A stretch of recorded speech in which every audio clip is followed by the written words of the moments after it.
नमस्कार नागपूरकर, तुम्हा सगळ्यांचे पुन्हा एकदा स्वागत आहे. तर नागपूरकर, आजचा आपला व्हिडिओ हा नागपूरमधील येऊ घातलेल्या महानगरपालिकेच्या निवडणुकांबद्दल आहे. 8 वर्षानंतर महापालिकेच्या निवडणुका होत आहेत आणि या कालावधीत मतदारांची संख्या मोठ्या प्रमाणात वाढली आहे.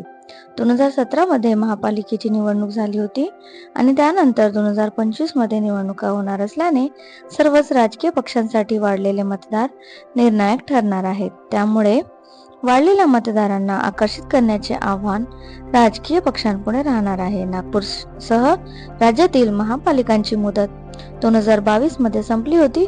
तत्कालीन मुख्यमंत्री उद्धव ठाकरे यांच्या नेतृत्वातील महाविकास आघाडी सरकारने निवडणुका घेण्यासाठी प्रयत्न केले. मात्र काही महिन्यात राज्यात सत्तांतर होऊन महायुतीची सत्ता आली व निवडणूक रखडली. त्यातच ओबीसी आरक्षणाचा सर्वोच्च न्यायालयाचा निर्णय प्रलंबित असल्यामुळे निवडणुका होऊ शकल्या नाही. दरम्यान 2017 ते 2025 या 8 वर्षाच्या काळात 2 लोकसभा आणि 2 विधानसभेच्या निवडणुका झाल्या आणि या काळात मतदारांची संख्याही मोठ्या प्रमाणात वाढल्याचे आढळून आले आहे. तर मित्रांनो, विशेष म्हणजे प्रत्येक प्रभागामधील मतदारसंख्येत लक्षणीय वाढ झाली आहे.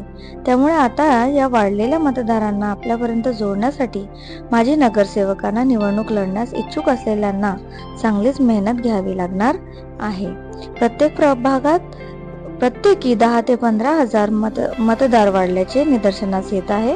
2011च्या लोकसंख्येचा आधार घेऊन महानगरपालिकेने निवडणुकीची प्रभाग रचना करावी असे आदेश सर्वोच्च न्यायालयाने दिले आहे. त्यानुसार 2011 मध्ये शहराची लोकसंख्या 24,47,000 होती. आता यात मोठी वाढ झाली आहे. त्यामुळेच प्रभागातील मतदारांची संख्याही वाढली आहे. काही माजी नगरसेवकांनी दिलेल्या माहितीनुसार सरासरी प्रत्येक प्रभागात 10 ते 15 हजारांनी मतदार वाढले आहेत.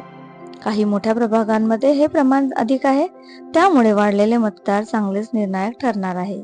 प्रभाग रचनेची इच्छुकांना प्रतीक्षा आहे.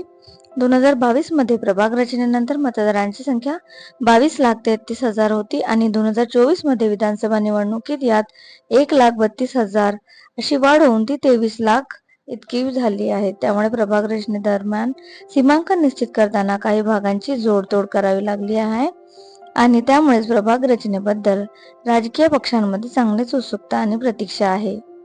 तर मित्रांनो, 3 वर्षापासून नागपूर महानगरपालिकेचा कारभार प्रशासकाच्या माध्यमातून सुरू आहे आणि या काळात नगरसेवकांचे आधिक्य संपुष्टात आल्याने अनेक माजी नगरसेवकांचा जनतेशी असलेला जनसंपर्क तुटलेला होता.